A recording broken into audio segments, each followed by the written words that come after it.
नमस्कार दोस्तों। UGC net में पिछले सालों में पूछे गए क्वेश्चंस पेपर का हम सॉल्यूशन करा रहे हैं और हम ये चैप्टर वाइज करा रहे हैं, जिससे कि अगर आप एक एक करके इन क्वेश्चन को सॉल्व करते तो आपको कम से कम एक एक यूनिट करके तैयार होगी। तो इसी कड़ी में हम सबसे पहले शुरुआत कर रहे हैं कंज्यूमर इक्विलिब्रियम की, यानी कि आपका जो यूजीसी नेट का सिलेबस है उसमें टॉपिक का नाम है थ्योरी ऑफ कंज्यूमर बिहेवियर। वहां से स्टार्ट करा रहे हैं। 3 वीडियो हम बनाने वाले हैं, जिसमें से हम 30 क्वेश्चंस की 3 वीडियो बनाएंगे और ये सारे के सारे क्वेश्चंस यूजीसी नेट में पूछे गए हैं। तो डेफिनेटली यही क्वेश्चन का जो पैटर्न रहेगा वो पीजीडी इकोनॉमिक्स में भी रहेगा, असिस्टेंट प्रोफेसर में भी रहेगा।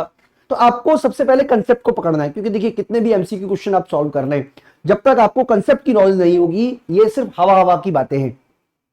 तो आपके जो कंसेप्ट है उसको स्ट्रॉन्ग करने के लिए हमने अपनी एप्लीकेशन महाविद्या इकोनॉमिक्स स्कूल के माध्यम से आपको एक कोर्स करा रहे हैं जिसका नाम है महा टीचिंग कोर्स।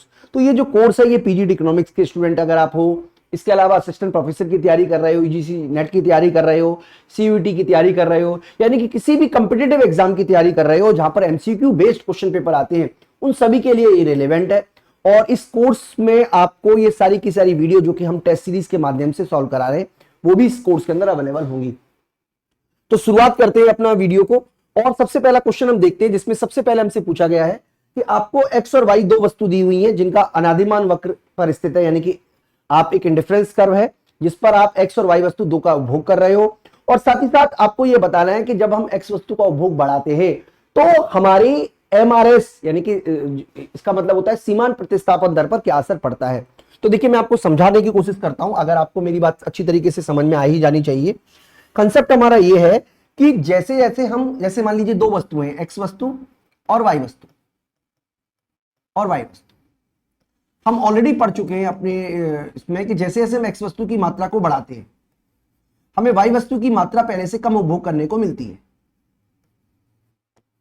अब इस केस में जब हम एमआरएस पता करते हैं, marginal rate of substitution x y, तो इसका फॉर्मूला है delta y upon delta x.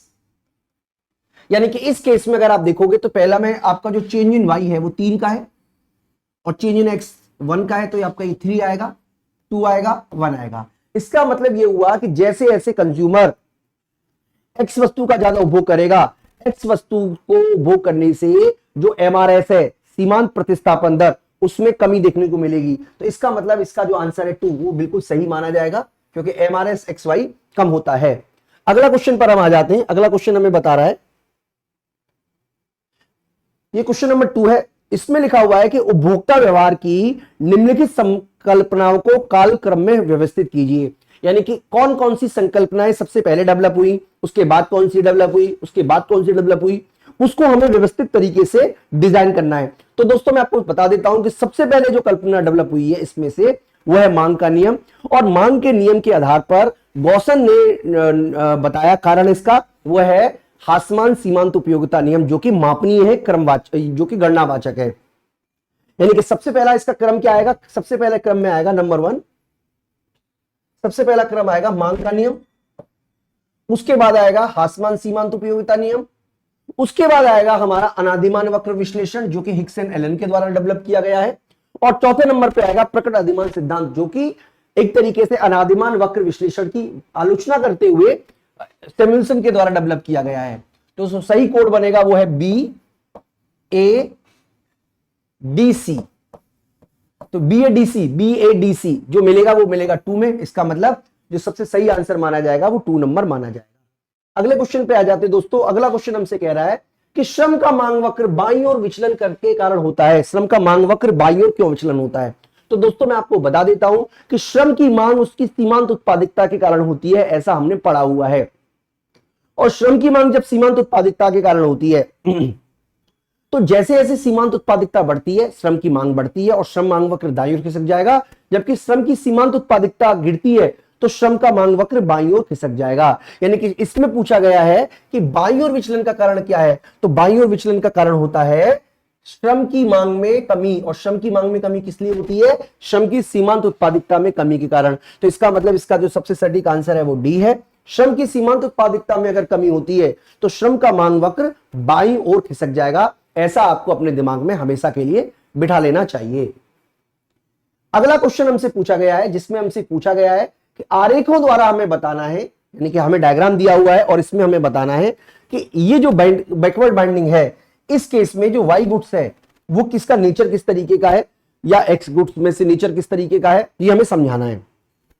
तो मैं आपको बता देता हूं कि इस स्थिति में जो एक्स वस्तु है वो है हमारी घटिया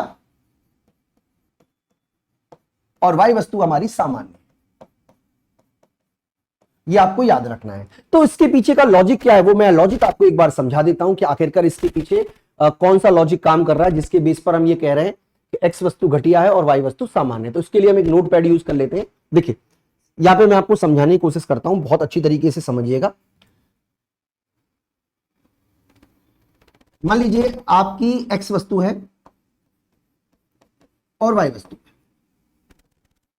हम दो वस्तु ले लेते हैं। ये हमारी मान लीजिए इंडिफरेंस कर्व है और इस इंडिफरेंस कर्व पर आप एक्स वस्तु की x0 और y वस्तु की y0 यूज कर रहे हो, हम ये मान के चल रहे हैं। अब हुआ यह है कि x वस्तु मान लीजिए सामान्य है या घटिया, इस पर डिसाइड करता है। देखिए क्या, अगर मान लीजिए अगला पॉइंट यहां पर आ जाता है, इस पॉइंट पर आ जाता है, इसका मतलब यह हुआ कि आप y का कम उपभोग कर रहे हो। इसका मतलब यह है कि आप y का पहले से कम उपभोग कर रहे हो, यानी कि आय बढ़ने से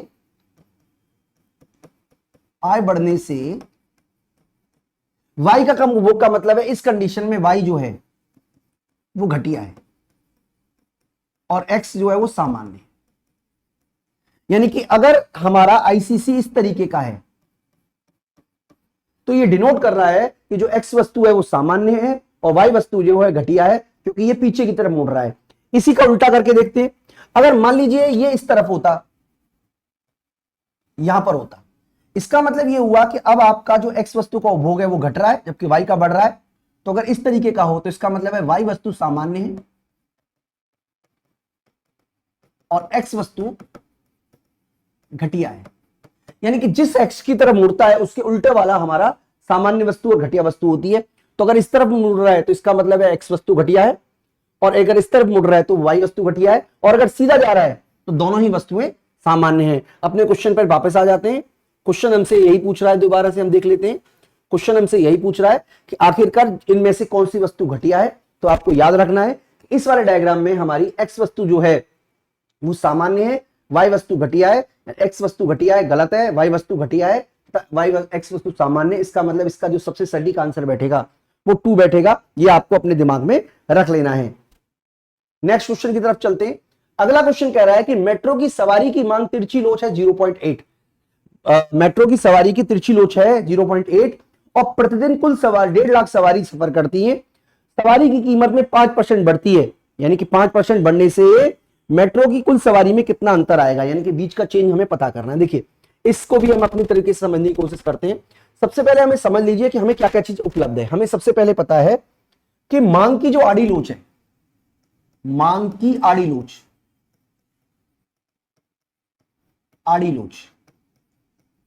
वो है 0.8। ये हमें गिवन है, ऑलरेडी सवाल में हमें गिवन है।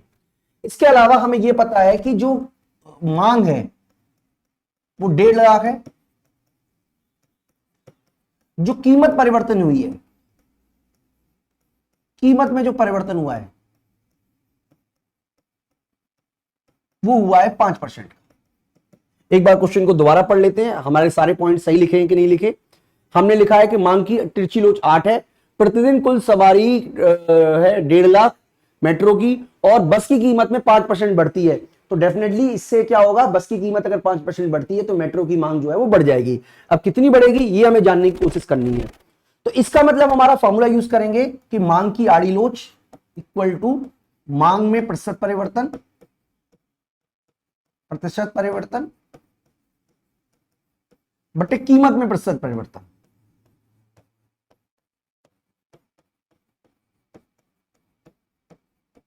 ये मेट्रो का है और ये बस का है, ये हमें याद रखना है। तो इसका मतलब है कीमत में जो प्रतिशत परिवर्तन हुआ है वो 5 हुआ है और इसका है 0.8। इसका मतलब है कि जो मांग में प्रतिशत परिवर्तन आएगा वो हम ज्ञात कर सकते हैं। तो इस केस में जो मांग में प्रतिशत परिवर्तन आएगा किसकी? मेट्रो की, वो आएगा 4%। अब किसका 4%? यानी कि 4% की वृद्धि तो होगी, पर 1.5 लाख की 4% की होगी। इसका मतलब हम क्या करते हैं, 1.5 लाख लिखते हैं यहां पे और उसका 4% निकाल देते हैं। 15 चौक 60, तो 6,000 जो है वो इसका आंसर बैठता है। इसका मतलब इसका सबसे सटीक आंसर बैठेगा, वो बैठेगा आपका 6,000। तो इसके मतलब हमें समझ में आया कि अगर मेट्रो की कीमत में अगर मेट्रो की मांग की स्थिर चिलो 0.8 है, तो इसका जो आंसर बैठेगा वो बैठेगा 0.8। अगला क्वेश्चन पे हम आ जाते हैं दोस्तों। अगला क्वेश्चन कह रहा है कि निम्नलिखित अर्थशास्त्रियों को उपभोग व्यवहार के सिद्धांत के में योगदान के कालानुक्रम में लगाइए। यानी कि कौन सा अर्थशास्त्री किस क्रम में आया, इसको हमें व्यवस्थित करना है, कालक्रम में लगाना है। तो सबसे पहले जो अर्थशास्त्री आए हैं उनका नाम है मार्शल। मार्शल मैं यहां पे पॉइंट आउट कर देता हूं, यहां पे नंबरिंग कर देता हूं आपके लिए। सबसे पहले है मार्शल, मार्शल के बाद आए हैं हिक्स एंड एलन, उसके बाद है सैमुअल्सन और सबसे लास्ट में है स्टोन। तो ये इनका क्रम है। इसका मतलब इस हिसाब से देखा जाएगा तो मार्शल, हिक्स एंड एलन, तो ये इसका क्रम बैठता है। तो 4th नंबर ही हमारा सबसे सटीक आंसर बैठता है। अगले क्वेश्चन पर आ जाते हैं। अगला क्वेश्चन कह रहा है जिसमें हमें एक स्टेटमेंट दी हुई है और इस स्टेटमेंट के अंदर जो सही और गलत है उसका फैसला हमें करके दिखाना है कि कुछ वस्तुओं के लिए ग्राहक द्वारा खरीद व्यय में गिरावट आती है।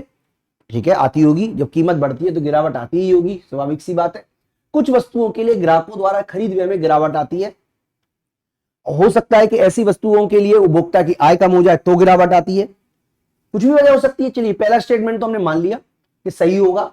उक्त वस्तुओं के लिए मांग की आयलोच अधिक होती। देखिए ऐसा नहीं है, अगर मांग की आयलोच अधिक होती तो आय के बढ़ने से मांग में ज्यादा खर्चा करता। आयलोच कम होगी, वो तो हो सकता है कि अगर आयलोच कम है तो आय बढ़ने पर वो उसे कम खर्चा करे, तो ऐसा दोस्तों संभव नहीं है। इसलिए इसका अंदर जो सबसे सही है वो ये तो सही है, लेकिन तर्क सही नहीं है। तो आपको ऐसा चुनना है जिसमें तर्क गलत बताया जाएगा। यानी कि आपको बताना है कि ए सही है और आर सही नहीं है, यानी कि ये जो तर्क है यही गलत है। तो ए सही है और आर गलत है, पूरी तरीके से गलत है। अगले क्वेश्चन पे आ जाते हैं जो कि दिसंबर 2019 में हमसे पूछा गया है। हमें फिर से क्रोनोलॉजिकल ऑर्डर में इसको अरेंज करना है। सबसे पहले क्या आया, उसके बाद क्या आया, उसके बाद क्या आया, उसके बाद क्या आया। तो सबसे पहले आता है गणनावाचक, जिसमें हम थ्योरी को मेजर कर सकते हैं नंबरों में। उसके बाद आता है क्रमवाचक, जिसमें हम थ्योरी को मेजर नहीं कर सकते हो नंबरों में। उसके बाद आता है रिवेल्ड प्रेफरेंस थ्योरी और सबसे लास्ट में आएगा रेखीय व्यय प्रणाली। यानी कि अगर आप इसको क्रोनोलॉजिकल ऑर्डर में लगाते हो तो सबसे पहले आएगा ये वाला गणनावाचक, उसके बाद आएगा क्रमवाचक, उसके बाद आएगा रेखीय अधिमान वक्र, वरीयता रिवेल्ड प्रेफरेंस, और चौथी बार आएगा ये वाला। तो आपके अरेंजमेंट में इस तरीके का क्रम देख लीजिए। गणनावाचक सबसे पहले ये वाला है, फिर क्रमवाचक, फिर प्रकट अधिमान और लास्ट में रेखीय व्यय प्रणाली। तो इस तरीके से जो इसका आंसर है वो 2 नंबर ठीक बैठता है। दोस्तों इस तरीके से आप क्वेश्चन पेपर सॉल्व कीजिएगा। मैं उम्मीद करता हूं कि आपको धीरे धीरे करके सारे क्वेश्चन पेपर आप सॉल्व कर पाओगे। अब देखिए यहां पे आपको थोड़ा लॉजिक लगाना है। इसमें कह रहा है कि आपको एक रेखा चित्र दिया हुआ है, इसकी कीमत के पश्चात यानी कि ए के पश्चात आप क्या करते हो, पी क्यू से आप, यानी कि ये कह रहा है कि कीमत परिवर्तन के पश्चात आप यहां से यहां तक मूव कर जाते हो, इस लाइन से इस लाइन पे मूव कर जाते हो, इस लाइन से इस लाइन पे मूव कर जाते हो। तो आपको यह बताना है कि ए से बी बिंदु पर जाना किस वस्तु को दिखाता है। देखिए मैं आपको समझाने की कोशिश करता हूं। जैसे ये एक लाइन ले लीजिए, ये लाइन ले लीजिए,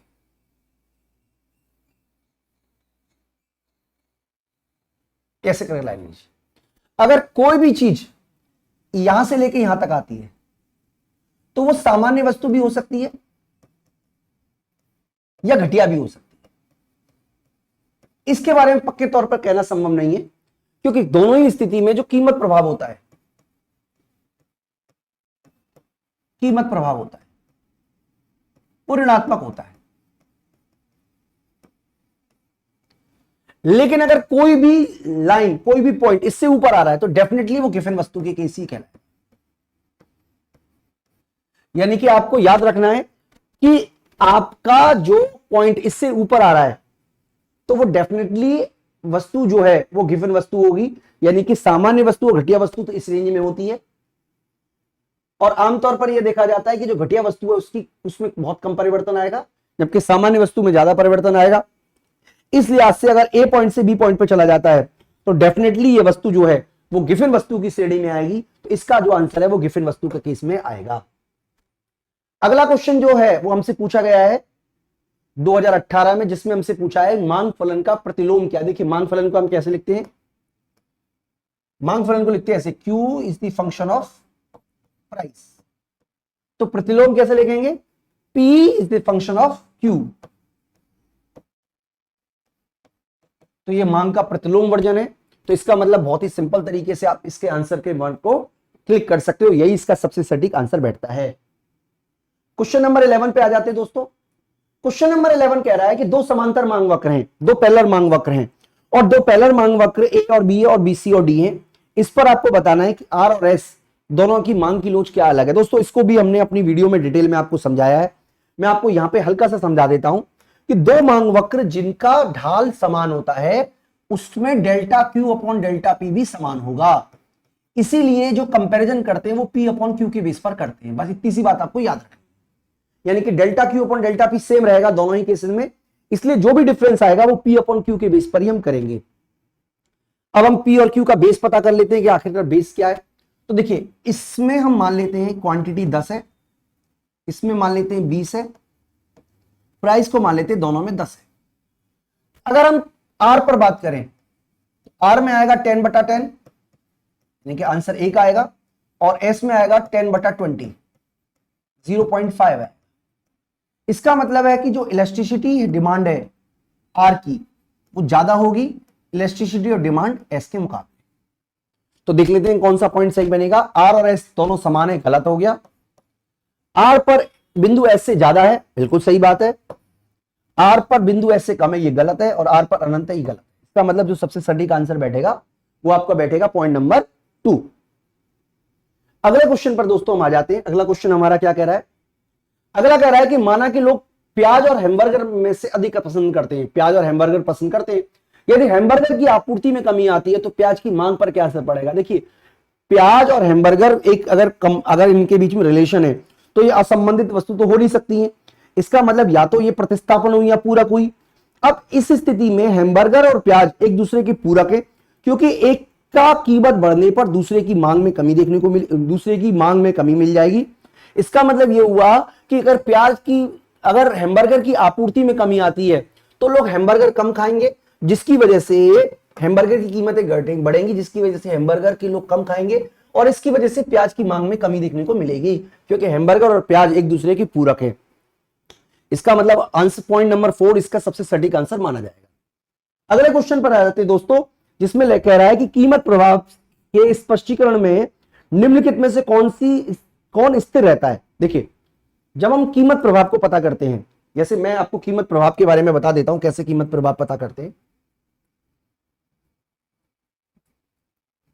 देखिए मान लीजिए कि वस्तु की जो कीमत है वो 10 रुपए है, हम प्राइस मान लेते हैं इसका, और उपभोक्ता की आय जो है वो है 100 रुपए।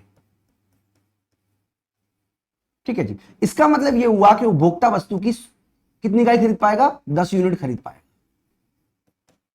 अब अगर कीमत जो हो जाती है वो 5 रुपए हो जाती है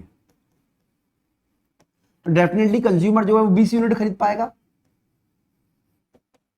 ये इसका मतलब है। इसका मतलब ये हुआ कि जो कीमत अनुपात है, अगर हम ये माने कि प्राइस एक्स 10 रुपए है, प्राइस वाई भी 10 रुपए है, अब अगर प्राइस वाई 5 रुपए हो गया तो कीमत अनुपात तो परिवर्तन हो जाएगा। ये बात तो आप दिमाग में रख लीजिए, क्योंकि कीमत जैसे ही बदलती है एक्स और वाई वस्तु की में से किसी एक की, तो कीमत अनुपात का परिवर्तन होना तो गारंटेड है। इसके अलावा हम ये मान के चल सकते हैं कि उपभोक्ता की जो वास्तविक आय है उसमें परिवर्तन होगा ही होगा, डेफिनेटली होगा, क्योंकि कीमत घटने से उपभोक्ता की वास्तविक आय बढ़ जाती है, इसलिए ये वाला भी संभव नहीं है। यानी कि कौन सा स्थिर रहेगा, केवल और केवल मुझे लगता है मौद्रिक आय जो है वो स्थिर रहती है। तो इसका जो सबसे सटीक आंसर बैठता है वो बैठता है 2, यानी कि केवल मौद्रिक आय स्थिर रहती है, कीमत अनुपात और वास्तविक आय स्थिर नहीं रहते। कीमत बदलने से वास्तविक आय भी बदलेगी और कीमत अनुपात भी बदल जाएगा। और ये क्वेश्चन नवंबर 2017 में यूजीसी नेट में आपसे पूछा गया है। अगला क्वेश्चन कह रहा है कि प्रकट अधिमान सिद्धांत में गिफिन वस्तु की व्याख्या शामिल नहीं की जाती। देखिए याद रखिएगा, हम ऑलरेडी वीडियो में कई बार आपको चिल्ला चिल्ला के समझाया है कि प्रकट अधिमान सिद्धांत केवल सामान्य वस्तुओं पर लागू होता है, घटिया वस्तु और गिफिन वस्तुओं पर लागू नहीं होता। यह आपको दिमाग में रखनी है कि केवल और केवल सामान्य वस्तुओं के बारे में प्रकट अधिमान सिद्धांत बताता है, घटिया और गिफिन वस्तुओं के बारे में प्रकट अधिमान सिद्धांत नहीं बताता। तो ये तो सही है, कथन तो सही है। अब इसके पीछे कारण क्या है, कारण समझते हैं। प्रकटित अधिमान सिद्धांत केवल मांग की ऋणात्मक आयलोच का विचार करता है। नहीं जी, मांग की केवल धनात्मक आयलोच का ही विचार करता है, ऋणात्मक आयलोच का विचार नहीं करता। इसका मतलब ए सही है जबकि आर सही नहीं है, ये आपको दिमाग में रखना है। इसका जो आंसर है वो क्या बैठेगा, सी बैठेगा, क्योंकि इसके अंदर ए सही है जबकि आर सही नहीं है। अगला क्वेश्चन पे हम आ जाते हैं। अगला क्वेश्चन कह रहा है किसी वस्तु को गिफिन वस्तु तब कहा जाता है जब आय प्रभाव में कौन सा हो। देखिए मैं आपको गिफिन वस्तु के बारे में एक बार दोबारा से बता देता हूं, अगर कोई कंफ्यूजन हो तो दूर हो जानी चाहिए। मैं इंडिफरेंस कर नहीं बना रहा हूं, बस आपको पॉइंट बना के समझा रहा हूं।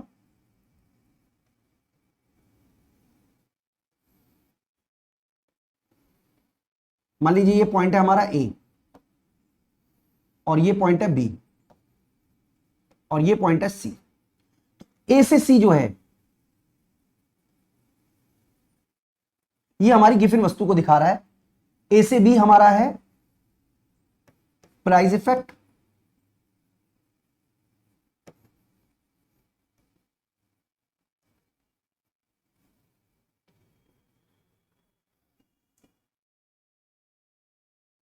सॉरी गलत बताया मैंने, एक मिनट दोबारा से बताते हैं इसको।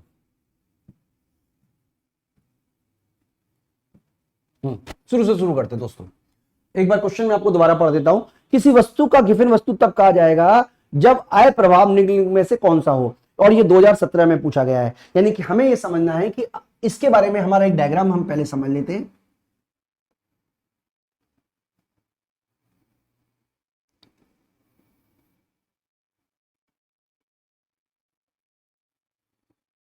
कीमत में कमी आने से ए से बी पर आ गया, ठीक है जी। इसका मतलब ये वाला जो हिस्सा है, और अगर हम इसके बराबर एक लाइन खींच दें तो ये हमारा सी आ जाए। यानी कि ए से सी हमारा है सब्स्टिट्यूशन इफेक्ट, ए से बी है हमारा प्राइस इफेक्ट, और ये पूरा का पूरा इनकम इफेक्ट है जो कि ऋणात्मक है।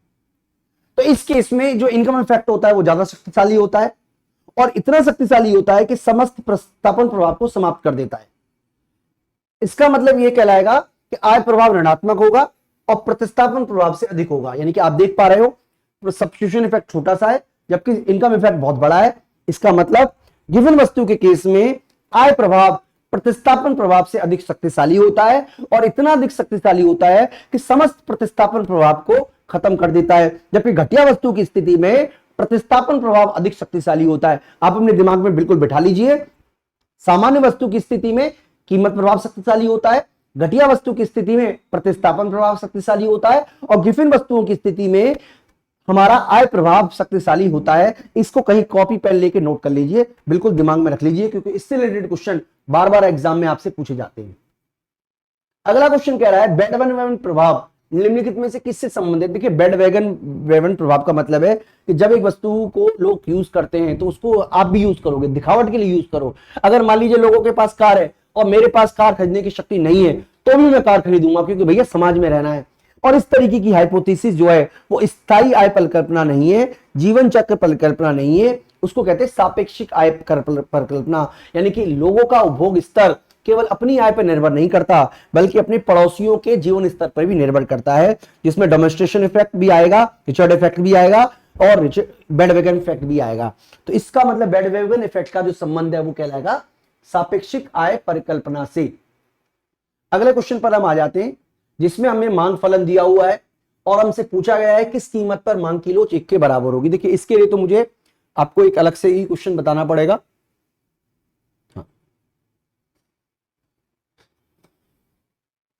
क्वेश्चन एक बार हम देख लेते हैं। क्वेश्चन में हमें दिया हुआ है इस तरीके से, Q इक्वल टू 20P, ये हमें सवाल में ही गिवन है, और हमसे पूछा है कि किस कीमत पर मांग की लोच 1 के बराबर होगी। ये हमसे क्वेश्चन पूछा गया है। ठीक है जी। तो सबसे पहले हम क्या करते हैं, delta Q upon delta P पता करते हैं, डिफरेंशिएशन, यानी कि डेल्टा 20, इसको हम ऐसे भी लिख सकते हैं p की पावर -1, इस रूप में भी हम लिख सकते हैं इसको। और जब आप इसे सॉल्व करोगे तो आप क्या लिखोगे, -20 p की पावर -2, यानी कि हम इसको ऐसे भी लिख सकते हैं कि -20 p2। तो ये आपका कहलाएगा delta Q upon delta P, ये आपका डिफरेंशिएशन की वैल्यू आ गई है। और इंटू पी बाय में क्यू, पी बाय में क्यू, ये हमारा फार्मूला है। अब देखिए यहां पे हमें क्या दे रखा है, पी के हमें कई सारे ऑप्शन दे रखे हैं, जैसे 20, 10 और 5। तो तीनों में हम एक बार ऑप्शन रख के देखते हैं, 20,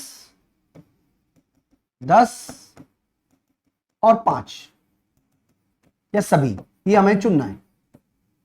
तो अगर मान लीजिए हमें delta Q upon delta P आ गया डिफरेंशिएशन करने के बाद, इंटू पी बाय में क्यू, अगर हम मान लो पी को 20 मान लेते हैं, पी को 20 मान लेते हैं, तो क्यू कितना बचेगा, क्यू बचेगा हमारा 1, इसका मतलब 20। अगर हम इसको ऐसे ही मान लेते हैं, 20 मान लेते हैं मान लीजिए पी को, तो हम ऐसे लिखेंगे ना, delta q by delta p into P by में क्यू। अगर मान लीजिए पी को हम 20 मान लेते हैं, तो डेल्टा 20 अपॉन 20 की पावर 2 इंटू पी अपॉन में क्यू।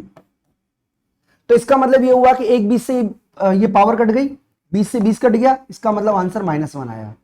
तो अगर प्राइस 20 है तो जो मांग की लोच होगी वो -1 होगी। बिल्कुल सिंपल सी बात है, हमें समझ में आ जाना चाहिए। अगर मान लीजिए हम प्राइस को 10 मान लेते हैं, प्राइस को 10 मान लेते हैं, तो भी हमारा आंसर सेम रहेगा क्या, देखें एक बार।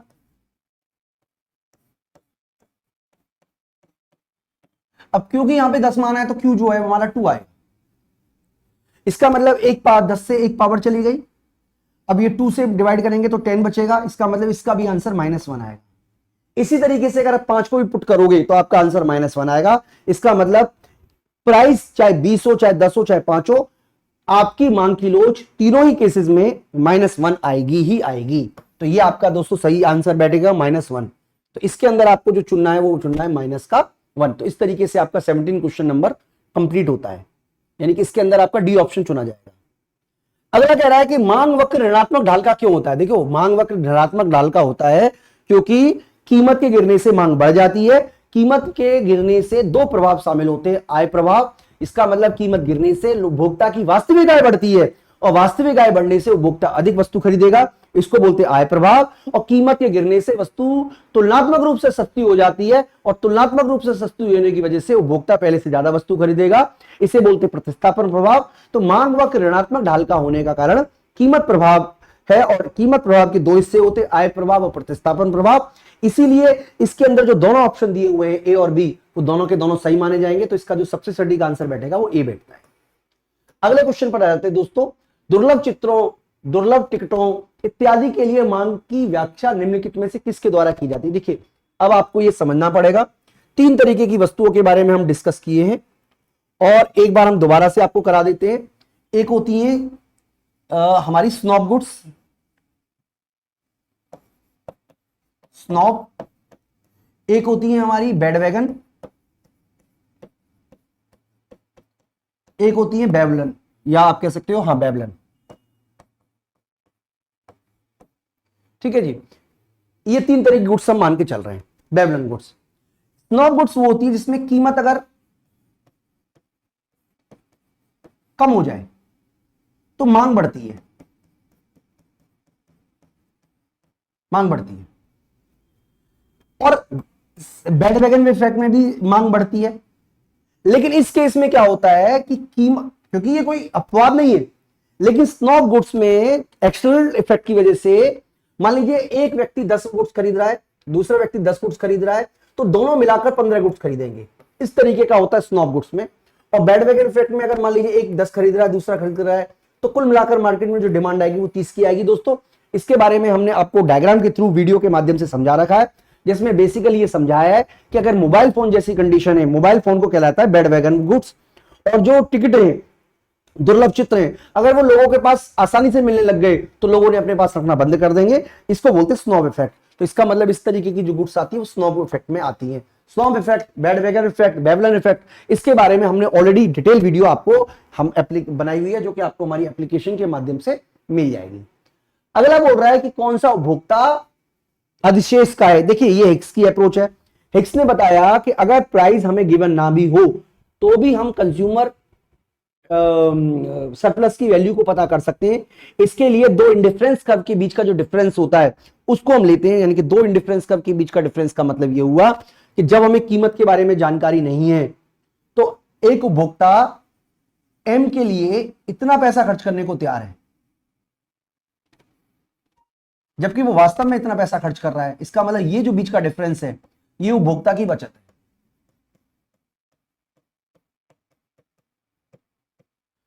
दो इंडिफरेंस कर्व के बीच का जो डिफरेंस होता है वो उपभोक्ता की बचत है। अगर हम कमोडिटी एम को सेम ले लें तो इसका मतलब है कि जो ए बी है ये उपभोक्ता बचत को डिनोट कर रहा है, ए बी, जो कि डी पॉइंट पर आ रहा है। ठीक है दोस्तों, तो मैं उम्मीद कर रहा हूं कि आपको ये वाला डायग्राम भी समझ में आ गया होगा।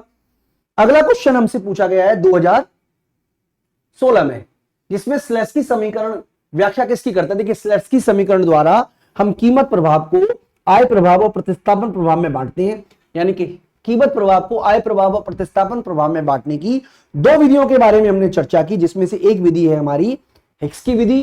हिक्स की विधि और स्लेस्की की विधि दो विधियां हैं। स्लेस्की की विधि बेसिकली ये बताती है कि उपभोक्ता की आय में इतनी कमी की जानी चाहिए कि उपभोक्ता पुराने संयोग पर वापस आ जाए, लेकिन वो संतुष्टि का कोई अलग स्तर ढूंढेगा, जबकि हिक्स कहता है कि उपभोक्ता की में इतनी कमी की जानी चाहिए कि पुराने इंडिफरेंस कर्व पे वापस आ जाए। तो ये दोस्तों स्लेस्की समीकरण है। स्लेस्की समीकरण द्वारा हम मूल्य प्रभाव में से आय प्रभाव और प्रतिस्थापन प्रभाव को विभाजित करते हैं, तो इसका जो आंसर बैठेगा वो आपको नंबर सी बैठेगा, बिल्कुल सबसे सटीक आंसर।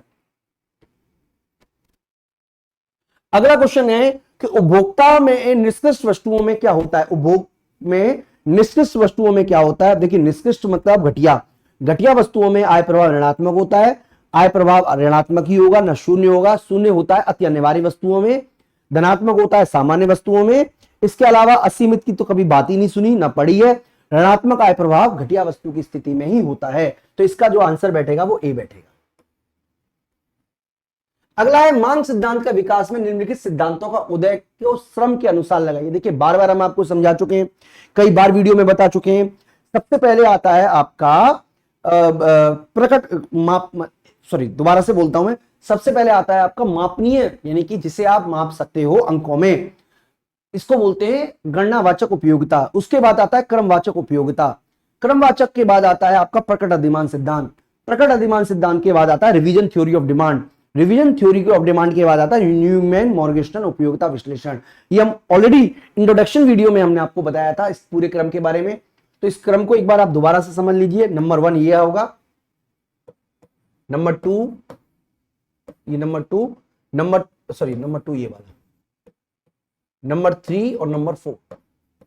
तो 4 3 1 4 1 2 4 3 1 2 4 3 1 2।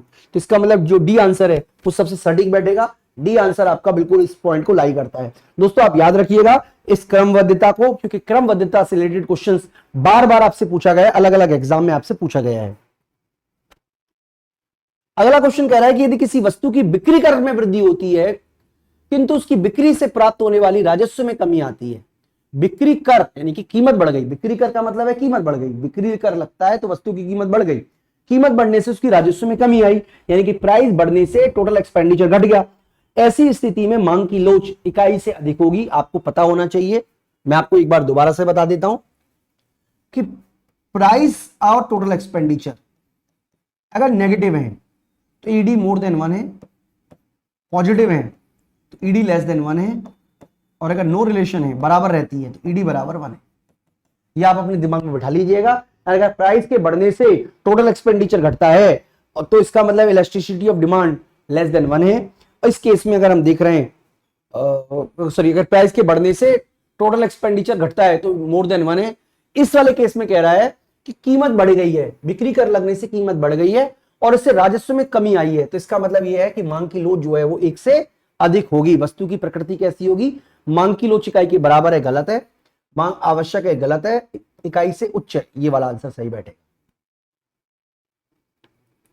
अगला क्वेश्चन कह रहा है कि आपको बताना है कि कौन सा जोखिम विमुख है। देखिए मैं आपको ये वाला कंसेप्ट आपको बता देता हूं। 3 तरीके के लोग होते हैं। यह है जोखिम विमुख,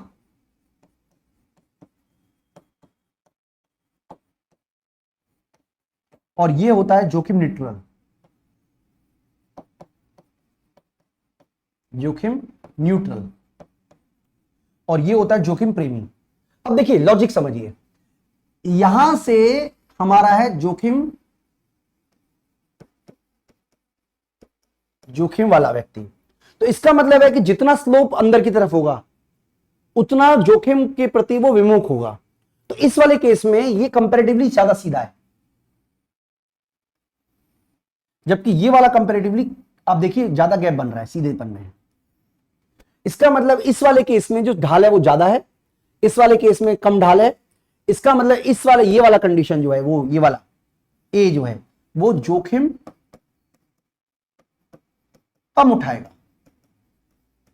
तो याद रखिएगा जितना ज्यादा स्लोप लिएगा उतना ही वो जोखिम से डरेगा, और जितना कम स्लोप लेगा उतना वो जोखिम के प्रति न्यूट्रल हो जाएगा। इसका मतलब इसके अंदर जो ए है वो जोखिम उठाने की स्थिति में नहीं है। ऐसा आपको अपने दिमाग में बिठा के रखना है। अगला क्वेश्चन है हमारा जिसमें हमें बोला गया है कि आय के लिए आराम का प्रतिस्थापन का परिणाम होगा। देखिए जब आप याद रखिएगा, मैं आपको यहां पे समझाने की कोशिश करता हूं। 2 चीजें होती हैं, कार्य और आराम। ये 2 चीजें को बिल्कुल दिमाग में रख लीजिए, कार्य और आराम। अगर कोई व्यक्ति कार्य को प्राथमिकता देता है तो इसका मतलब है प्रतिस्थापन प्रभाव स्ट्रांग है, और अगर वो आराम को प्राथमिकता दे रहा है तो इसका मतलब है उसका आय प्रभाव स्ट्रांग है। और इस केस में ये पीछे की ओर मुड़ना शुरू हो जाता है श्रम का पूर्ति वक्त। तो इसमें क्या गया है कि आय के लिए आराम को प्रतिस्थापन, यानी कि हमें क्या करना है, आराम का प्रतिस्थापन करना है। आराम को प्रतिस्थापन करने का मतलब यह हुआ कि हमें कार्य के लिए आय का प्रतिस्थापन, आप ऐसा समझ लीजिए, कार्य के लिए आय का प्रतिस्थापन, यानी कि हमें आय को छोड़ना है, कार्य करने के लिए हमारे आराम को त्याग करना है। इस स्थिति में समयोपित भुगतान की आवश्यकता होती है। इसका जो आंसर है वो बी बैठेगा। हालांकि जो आप टेस्ट सीरीज देखोगे उसमें आंसर सी लिखा हुआ है, लेकिन इस वाले कंडीशन में मेरे हिसाब से जो आंसर है वो बी ही होगा चाहिए। अगला क्वेश्चन है जिसमें हमें फिर से एक तरीके से क्रमबद्ध तरीके से लगाना है कि भाई मार्शल का मांग का नियम आया, उसके बाद आया है हमारा, आप कह सकते हो एक तरीके से अनादिमान वक्र, उसके बाद प्रकट अधिमान सिद्धांत, और प्रकट अधिमान सिद्धांत की आलोचना करते हुए हिक्स ने बनाया है मांग की रिवीजन थ्योरी। हिक्स द्वारा बनाई गई है 1956 में, और रिवीजन थ्योरी ऑफ डिमांड पुस्तक के अंदर मांग का रिवीजन सिद्धांत। 28वां क्वेश्चन कह रहा है कि प्रकट अधिमान सिद्धांत के संदर्भ में निम्नलिखित में मान्यताओं के बारे में आपको बताना है। देखिए प्रकट अधिमान सिद्धांत की मान्यताओं में एक तो आपकी आती है अतृप्ति, ये तो आती ही आती है, सॉरी अतृप्ति नहीं आती, एक मिनट दोबारा से बताता हूं। अतृप्ति नहीं आती क्योंकि वो संतुष्टि की बात करता है और तर्क संगतता की बात करता है, इसकी बात वो नहीं करता, और संक्रमकता की बात करता है। तो इसका मतलब जो आपका जो सबसे सटीक बैठेगा वो ए और सी बैठेगा। ये उसकी मान्यताएं। आप अगर मान्यताएं पढ़ोगे तो मान्यताएं ये 2 दी हुई हैं, हमने ऑलरेडी आपको करवाई हुई हैं अपनी वीडियो के अंदर। तो अगर आपको मान लीजिए किसी वीडियो की डिटेल पढ़ना हो तो आप समय समय पर अपनी वीडियो की डिटेल भी जाके पढ़ सकते हैं। इसके अलावा दोनों अक्षों को स्पर्श कर रहे एक सीधी मांग वक्र वाले, आपको दोनों अक्षों को स्पर्श कर रहा है एक सीधी मांग वक्र, ऐसे करके स्पर्श कर रहा है। आपको बताना है कि जो सीधी मांग वक्र स्पर्श कर रहा है, दोनों अक्षों को स्पर्श कर रहे सीधी मांग वक्र के संदर्भ में कौन सा कथन सत्य है, और इस संदर्भ में दोनों अक्षों को स्पर्श कर रहे एक सीधी मांग वक्र रेखा के संदर्भ में कौन सा कथन सत्य है। मध्य बिंदु से नीचे मांग लोचदार है, मांग को कब है लोचदार। तो दोस्तों मैं आपको बता देता हूं कि सीधी मांग वक्र अगर आप खींचते हो ऐसा,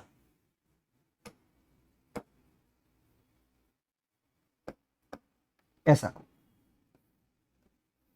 और जो मध्य पॉइंट पर होती है ईडी इक्वल टू 1, मध्य से ऊपर होती है मोर देन 1, तो लोचदार होती है ईडी मोर देन 1, और ये मध्य बिंदु से ऊपर होगी। बी पॉइंट इसका सबसे सटीक आंसर बैठता है। दोस्तों लास्ट क्वेश्चन हम आपको करवा रहे हैं, उसके बाद हम आगे कंटिन्यू करेंगे टेस्ट सीरीज को हम अगली वीडियो में, जिसमें हमसे पूछा गया है कि स्लेस्की समीकरण के संबंध में निम्न में से अपठन के संबंध में विचार कीजिए। तो स्लेस्की समीकरण हमें क्या बताता है?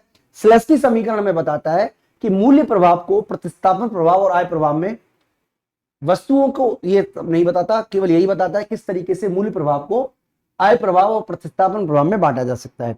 तो दोस्तों अगर आपने अच्छी तरीके से हमारी वीडियो कोर्स को ज्वाइन किया हुआ है तो मैं उम्मीद करता हूं कि आप सभी क्वेश्चनों के आंसर आपको मिल जाएंगे। अगर मान लीजिए हम वीडियो सॉल्व कराते कराते कोई ऐसी क्वेश्चन हमें मिलता है जो कि हमने नहीं कराया है पर क्वेश्चन पेपर में दिया हुआ है, टेस्ट सीरीज में दिया हुआ है, तो हम उसको ऐड करा देंगे। इसीलिए अगर आप हमारे पूरे के पूरे कोर्स को एक्सेस करते हो तो आप अपनी पढ़ाई को हायर लेवल पे, ऊंचे लेवल पे लेके जा सकते हो। इस वीडियो में इतना ही, थैंक यू।